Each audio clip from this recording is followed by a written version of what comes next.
Some of you might realize this was on your seat. We're trying to get up to 100% today. It's an incredible feat.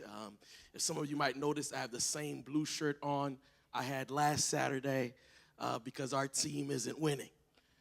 The media team is the most behind. We're at 22%, and we really need some folks to join our media team. And so if you have your card with you as I speak, if the Lord calls you to join one of these teams, invite you even in the middle of the sermon, I give you permission to write your name on this card and to make sure you drop it off either in the offering plate when it comes around or at the information table afterwards. And I want to let you know, if you are joining our team for the first time, this is the way you do it. And if perhaps you're already involved in one of these teams, this is also the way to sign up again. So if you're already involved, we're asking everyone to recommit. We're asking everyone to volunteer again to join one of our teams that we're going here for, our media teams, our children ministry teams, our guest services, our fusion, our Ask Me Anything team. And we've explained that these teams are what helps keep the invite space going. In our entire process here, we believe that there are a couple of spaces we create for the people God misses the most in order to get them to come to know Jesus, fall in love with him, and live for him. And our first space is our invite space. Our next space is our connect, our grow, and it goes on. We believe that the only way someone can encounter God here are those spaces, is if they first get invited either to this space here, or we've said our second invite space are the people in the seats. You yourselves are an invite space. We believe that the church isn't the building. You did not come to church today. The church gathered together. Let me help you understand. You did not show up to church. You, the church, got together. We are the church. We are the invite space. And this entire time we've been talking about the story of Matthew. We've been talking about the story of Matthew, and we've been looking at Matthew to help us understand what does it mean to follow in the discipleship footsteps. And you see that Jesus encounters Matthew, invites him into his community. Matthew immediately opens the door and invites people into his house who he used to be friends with so that they too can encounter Jesus. And what we've been sharing is that you and I, the minute we receive an invitation from Jesus, we are called to share that invitation with someone else. That we, each and every person here, is an invite space around Chicagoland. So when we say we're creating spaces for the people God misses the most, we're literally saying we're building you up so you can be an invite space for someone else.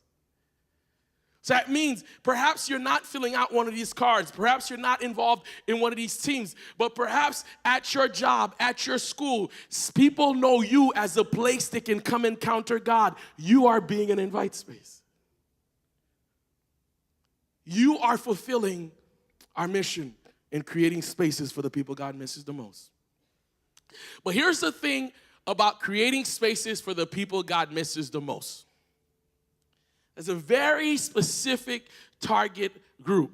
It's a group of people who've walked away from God, hurt by God, maybe insulted by the church, had the church close the door on them. There's a group of people who've completely given up on the whole religion thing, spirituality thing. Those are the group of people who go, man, I don't know if I believe in this whole church thing. We're saying that the people who are struggling with spirituality, with religion, are actually not struggling with God. Did you hear me? They're struggling with God's people. That a lot of those people understand that they were meant for something more. They understand that they're created for something greater. But when they enter into the community, they find that what is spoken is not what is lived. And then what they don't understand is that in the midst of the church, why is the church so against them. And what they don't realize is in the Bible, Jesus, when we look at Matthew chapter 9, which is what we've been looking at, you could pull it up there, Matthew chapter 9, starting at verse 9, you're going to see in the story that Jesus actually encounters a bunch of church folks who are trying to keep the people who've been invited out of the church community. And so the reality is the folks who get messed up by church is the folks who don't understand the history of the church. The church has always been and will always be messy. When we say we're creating a space for the people God misses the most, we are saying we are seeking to partner with God to be the God story that can bring somebody into a God relationship. But we are not saying that we're somehow going to be unique. The church has existed for 2,000 years, actually. And guess what? It's always been messy. And the leaders always make mistakes. And the community is not perfect. But the one thing we say we're going to do here is we're going to do, no matter how hard it gets, we're going to keep trying to pursue after the people God misses the most. And if you and I know who we are, we'll know there's mess in the church. Let me say it in another way. I know the church is messy because I'm in it. Okay, maybe I should say it in a different way. I'll put it in a more clear way. Since I'm messy, the church is messy. And that's why the church needs God's mercy. Because mercy is messy. Let's look at Matthew chapter 9. Verse 9. Matthew chapter 9 and verse 9. As Jesus went from there, he saw a man named Matthew, remember? Sitting at the tax collector's booth. Jesus went over to him, said, "Follow me," he told him. Matthew got up and followed him. While Jesus was having dinner at Matthew's house, many tax collectors and sinners came and ate with him and his disciples. When the Pharisees saw this, they asked his disciples, "Why does your teacher eat with tax collectors and sinners?" On hearing this, Jesus said, "It is not the healthy who need a doctor, but the sick." Meaning, if you're in the church, it is a confession.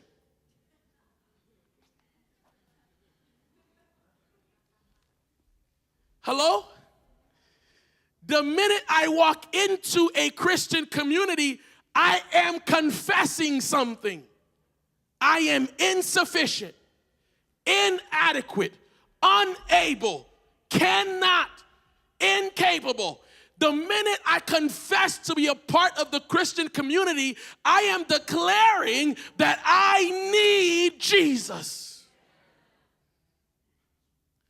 Jesus says the reason why I'm dealing with messy folk is because the church was created for messy folk. Church was made for people like me. And the fact that you're here is a declaration that you acknowledge I'm not where I need to be, and I'm not who I should be. And so Jesus says, look, it's the sick folk who need a doctor. He continues, but go and learn what this means. I desire mercy, not sacrifice. For I have not come to call the righteous, but sinners. I desire mercy, not sacrifice. I desire mercy, not sacrifice. You see, this entire time we've been trying to get you involved in the vision. We've been trying to say that it is not us pastors, leaders, the people on stage who are creating the invite space, but more so you are that invite space, and we are calling you to join in and create that invite space with us. What we're saying to you, in fact, is that you should join the movement, join the madness that it takes to create spaces for the people God misses the most. That we are not the people who are creating spaces. You are that people, and we are in the journey with you creating spaces because God's been doing it for 2,000 years. And some of you have been thinking, Pastor, that's a lot to ask. Pastor, that's a lot to call on me. In fact, you've been thinking about it as, when do I have time? What am I going to do about this? What am I going to do about that? How am I going to? And the whole time, you've been struggling with the context of sacrifice.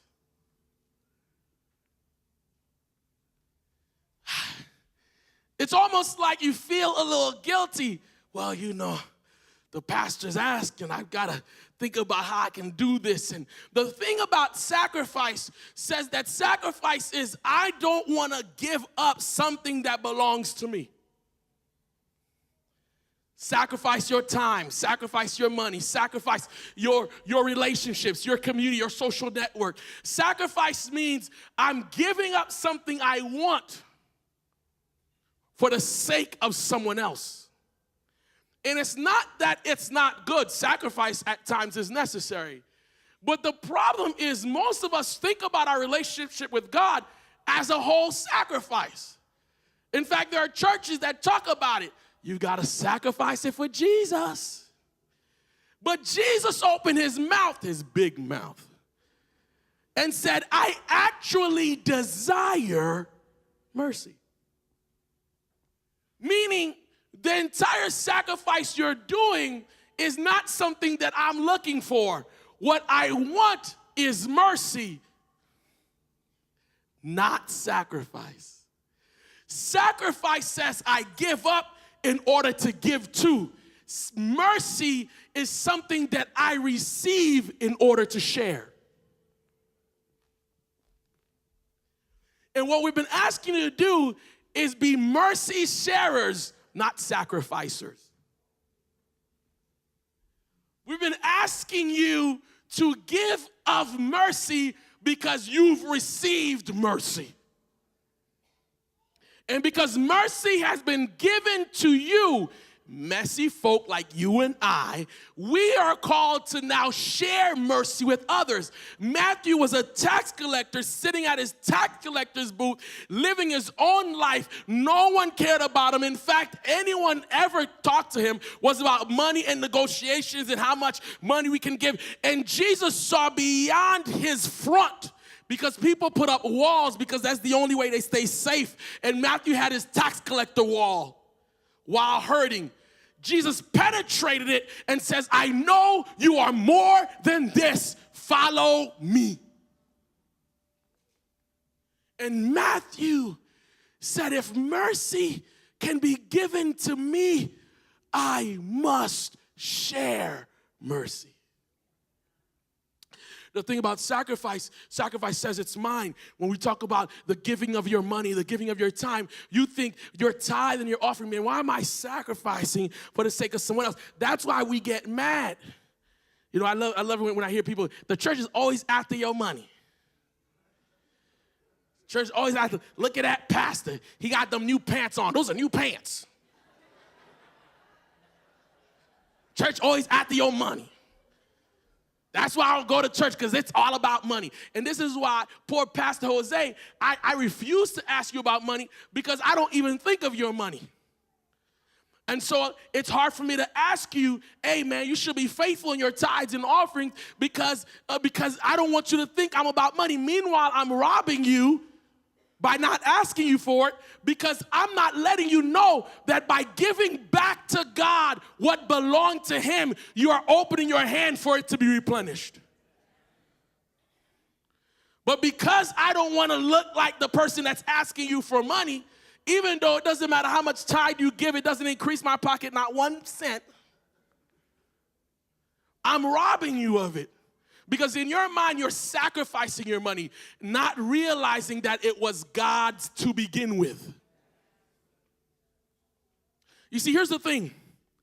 The thing about mercy, Jesus says, I desire mercy, not sacrifice. All Jesus is saying is, I desire you to be like me.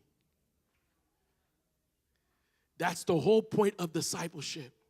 When people tell me, I was talking to a pastor, and I said, well, you know, Jesus kept Sabbath. He said, well, that was Jesus. He was Jewish. We're not Jewish. And I said, there's a lot of things that the Jews did that Jesus did not do. So if he did it, Jesus doesn't need to adhere to culture. He would adhere to his Father. Jesus said, everything I do and say, I heard from my Father. He didn't listen to his culture. He listened to his Father. That means if Jesus did it, I ought to too, or else I am not Christian. That is the whole point of Christianity, to do what Jesus does. To say what Jesus says. That's the entire purpose of God. It's not trying to make you join my religion. Do you think Jesus cares that I'm a Seventh-day Adventist? Jesus looks at all the Seventh-day Adventists in the world. Those are my folks.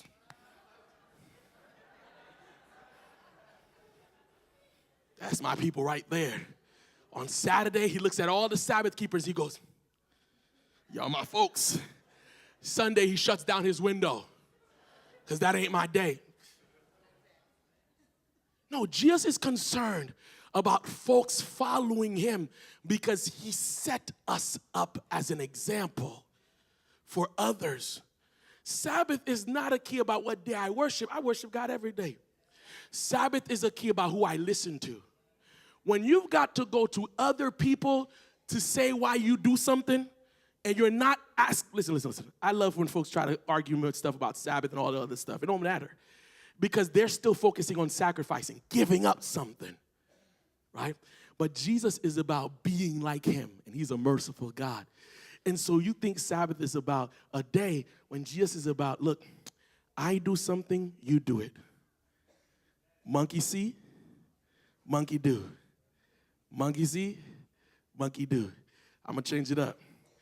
Child sees what father does. Child does like father does. Listen, I watch little kids every day. I remember Simeon and Jeremy. Jeremy plays our bass. Jeremy one time was sitting by the door, and Jeremy had his hand like this. And Simeon had like 2 or 3. Simeon came, stood by the same door. Hi, Pastor Jose. He did not have to be told. He just watched. And we are called to see what Jesus does and be like Jesus. And you're not called to do it on your own. You're called to do it through the power of the Holy Spirit. And so when I look at Matthew is literally sharing mercy with a group of his friends by inviting them into a space where they can encounter Jesus, which is the exact same thing we're asking you to do this entire month. Join us in creating an invite space for the people God misses the most. But I don't want you to think of it as how you're sacrificing your time or sacrificing your resources. I'm asking you to be a mercy sharer, because mercy is not kept. Mercy is shared. You see, the sacrifice is something I'm giving up. Mercy is something I'm sharing. That means I keep it. You know why? Because we are called to be mercy sharers because Jesus gave us mercy. We are messengers of mercy. Vehicles through which mercy is shared.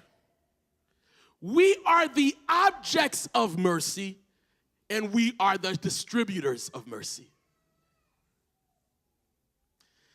I want you to understand something. It's like the mailman. Have you ever called the mailman and say, hey, thank you so much for the package? Anybody? Okay, got some good folk over here. Listen. I'm not there yet.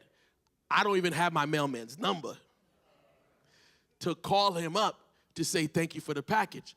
The mailman delivers a package that was delivered through someone else. They are the recipients of the package, and they are the distributors of the passage.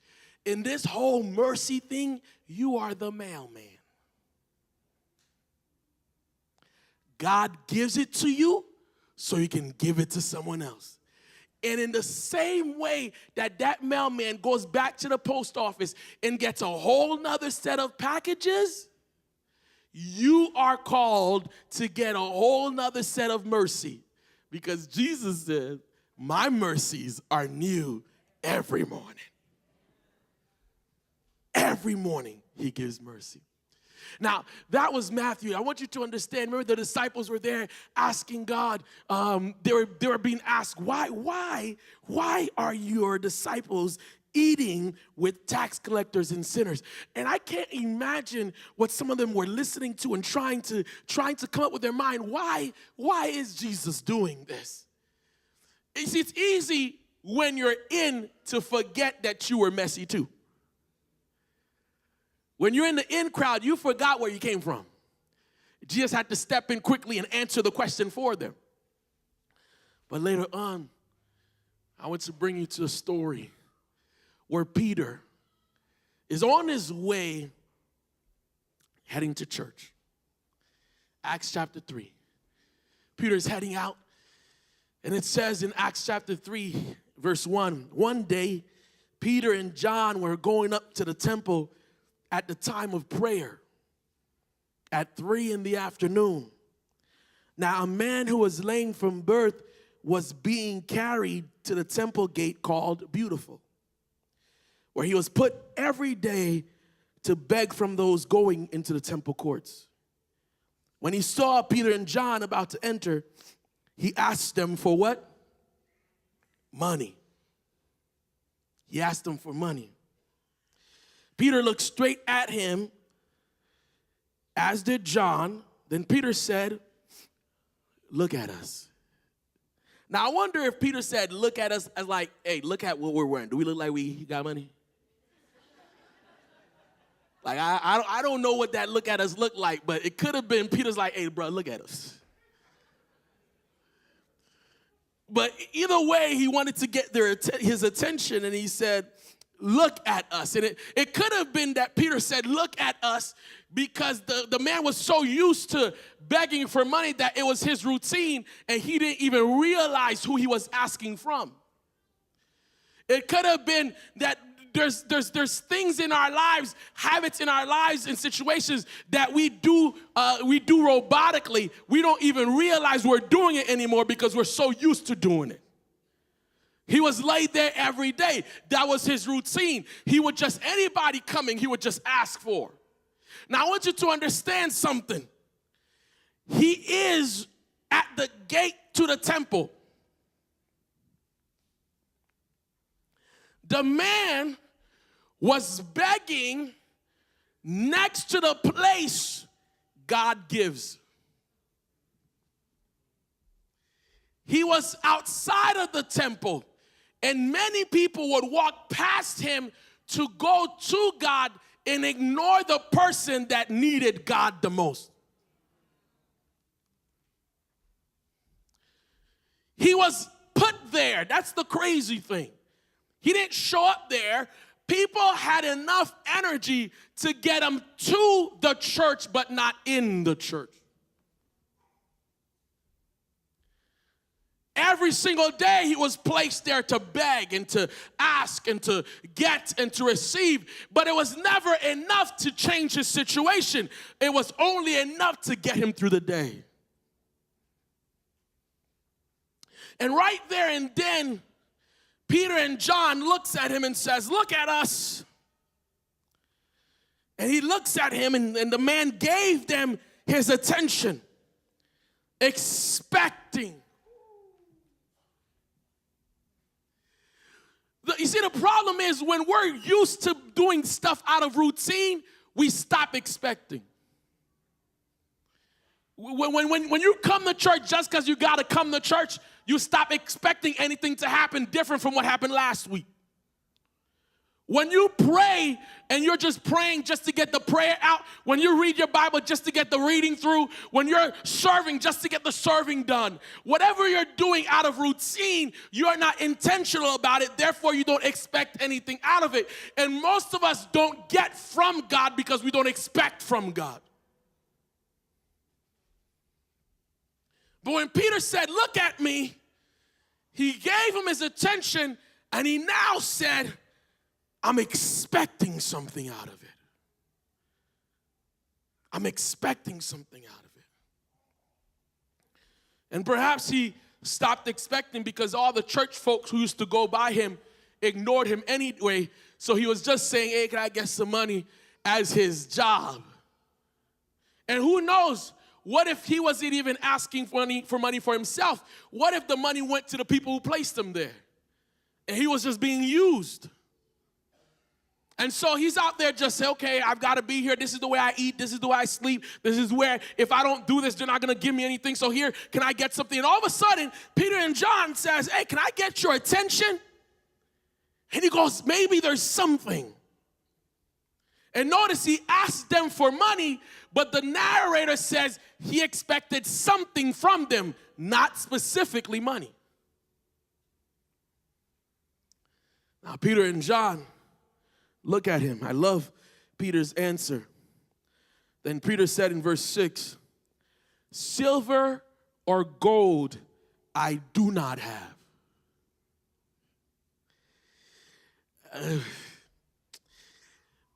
There's so much here, but I just want you to understand something. Just because you use something doesn't mean you have it. I'm sure Peter and John used money, but didn't possess money, nor did money possess them. It was something they used. But notice what Peter and John says he has.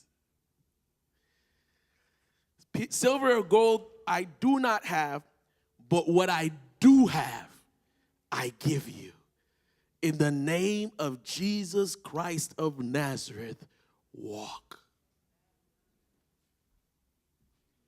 Peter said, what you're looking for is something to fix your temporary itch, but I've got something to transform your eternal need. Silver or gold I do not have, but what I have, I give you. Mercy. Mercy came to that man's life because he was given a chance to walk when he could never walk before. The people that laid him there had pity on him, had sympathy for him, but Peter had empathy with him and decided to give him the one thing he lacked. He had mercy on him and said, "I need you to walk."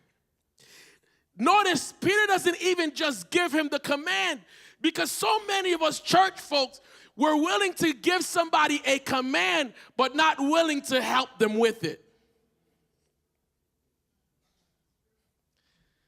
All you gotta do is stop doing that. I don't understand. Why can't you just stop doing that? I stopped doing it. You don't remember that God sent you elder so-and-so or brother so-and-so who used to knock on your door every time you did it and said, "I can help you back up." You forget the situation you were in, and so it's easy for you to just tell us, listen, all of us can give people advice. Few of us want to walk them through it. The Bible says that Peter tells him, "Rise up and walk," then takes him by the hand and picks him up. And it's when Peter picked him up, instantly,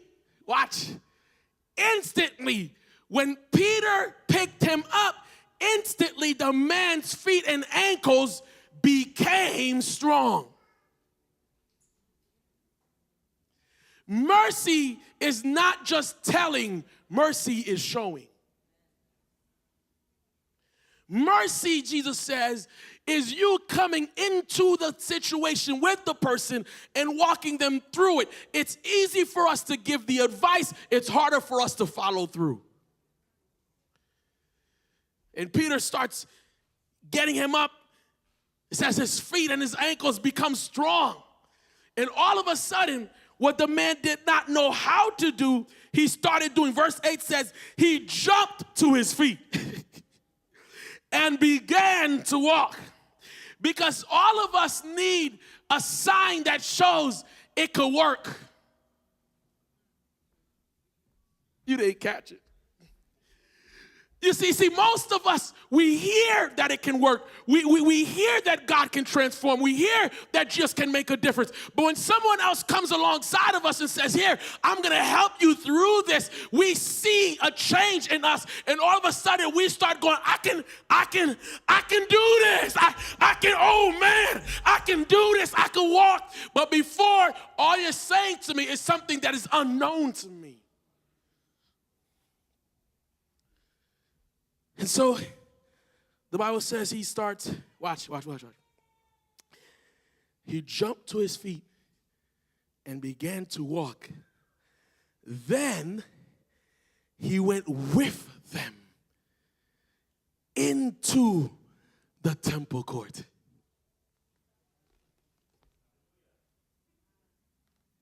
Up to now, he stayed outside the temple. But now that Peter showed him mercy, all someone needs to give God a chance is to find one God follower who will give them a chance. Listen. All someone needs to give God a chance is to find one God follower that will give them a chance. If they can find one person that will give them a chance, they will give God a chance. Peter and John gave the man a chance. And watch. They could have kept to their agenda. They were on their way to prayer. But what's the point of going to the source if you forget his kids?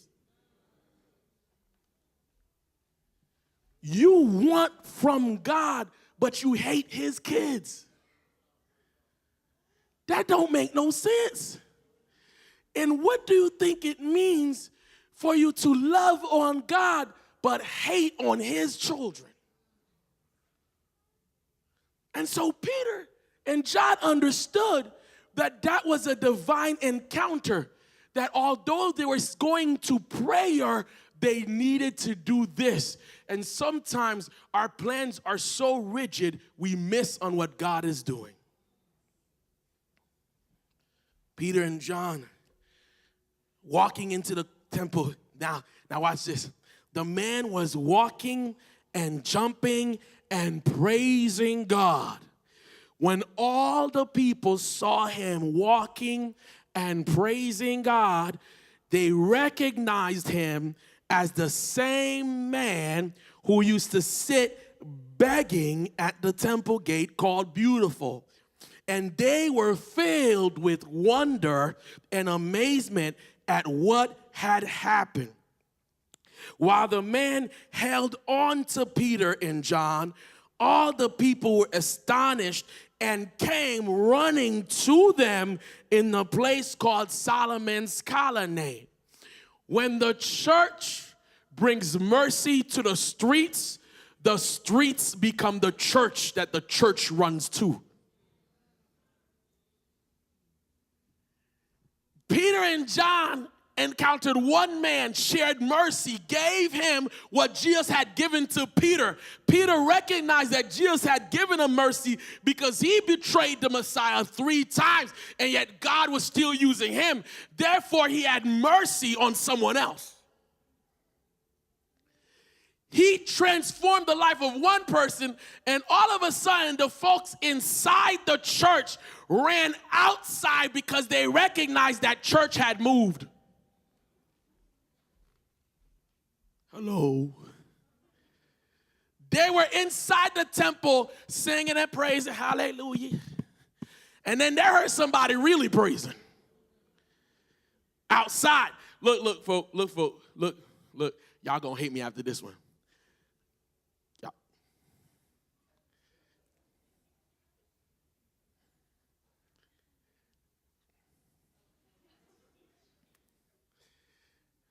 There may be times where you might wonder, why Pastor acting crazy? Over there standing, singing hands up and all that. I don't do that. That's not my culture. Let me be honest with you. You ain't been through what I've been through. You don't know how my week has been. And sometimes when you see someone jumping up and praising God and you don't know what's happening, why they're doing that, it might not be culture. It might just be context. You don't know what I've been through. And if your week was all right and okay and uneventful, I know why your praise might be uneventful. But if my week has been full of mess and dirty and folks hating on me and folks trying to destroy me and trying to do all this stuff, when I stand up, it's because I'm amazed that he's kept me. In spite of it all, he's watched over me. He's protected me. He's stood with me. He's spoken for me. He's had grace on me. In spite of what the devil has tried to do, in spite of what the enemy has tried to do, he's kept my wife, he's kept my life, he's blessed me, and I've got to give him praise for it. Sometimes you don't know what someone's been through. So the man started jumping up and praising God, and people are like, what's all the commotion about? What's all that culture happening over there? It's all that culture. I don't get it. And the men started jumping up. And Peter looked at the moment and he said, look, guys. When Peter saw this, he said to them, fellow Israelites, why does this surprise you? Why do you stare at us if by our own power or godliness we made this man walk? You see what Peter just said? Peter said, I didn't give to the man something that belonged to me. I just passed it on. It wasn't by my power, watch this, or my godliness. Peter said, it wasn't my report card that gave me this reward. It wasn't because I was holier or greater or stronger. It wasn't because I was more righteous. It was simply because God is that merciful. It is simply because God is that great. God is that loving. God is that amazing. It is because God is faithful even when I'm faithless. It is by his power this man is walking. And I want to know, are you willing to be an invite space for someone else? Are you willing to make your life the space where people can encounter God, to simply share what have been given to you? And here's the thing, if you want to be like God, be ready to be with God.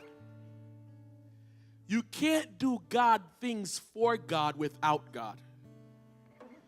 You've got to be with God. And friends, at times, God is in the mess. And being a mercy sharer requires being messy, which is why Jesus said, I've got to be sitting with tax collectors and sinners. I've got to be in the midst of what looks messy, because it didn't look right for the religious folk to be sitting now with tax collectors and sinners. That don't look right. Imagine you pass by, you see the pastor at the bar. The other day I saw him at Tailgaters. Saw that brother at Tailgaters. I don't know about that brother. I used to think he was anointed by the Spirit, but it might be the spirits. Jesus out there with the messy folk and it don't look right.